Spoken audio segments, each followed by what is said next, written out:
Hi అండి. అందరికీ నమస్తే. మీరెలా ఉన్నారు? నేను బాగున్నాను.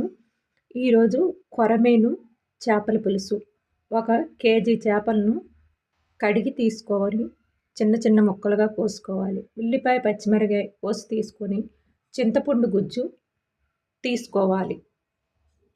స్టవ్ వెలిగించుకొని, ప్యాన్ పెట్టుకొని, నూనె వేసుకొని, నూనె హీటెక్కిన తర్వాత ఉల్లిపాయ ముక్కలు, పచ్చిమిరపకాయ ముక్కలు వేసుకొని వేయించుకోవాలి. ఉల్లిపాయ ముక్కలను గోల్డెన్ రంగులో వచ్చేదాకా వేయించుకోవాలి.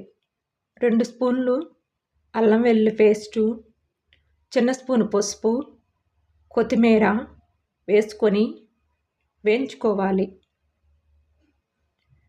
చేపల పులుసు అయితే చాలా టేస్ట్గా ఉంటుందండి. ఈ చేపలో ముళ్ళు తక్కువగా ఉంటాయంటండి.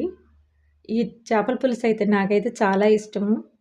2 స్పూన్ల కారము, సరిపడినంత సాల్టు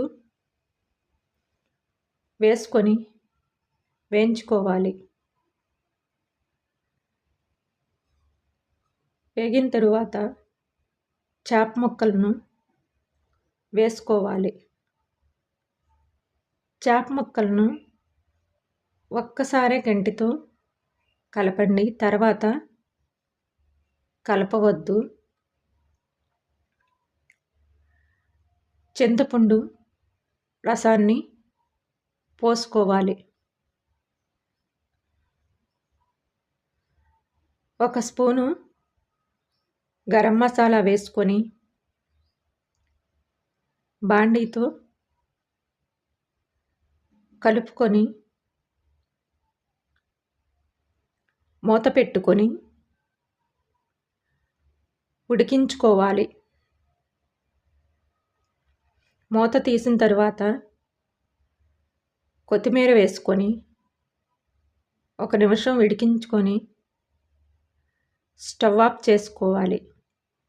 కొరమీను చేపల పులుసు అండి. ఈ వీడియో నచ్చితే లైక్ చేయండి, షేర్ చేయండి, సబ్స్క్రైబ్ చేయండి. చేపల పులుసు అయితే రేపైతే చాలా టేస్ట్గా ఉంటుందండి. ఈరోజు వండిన దానికంటే తర్వాత బాగుంటుందండి.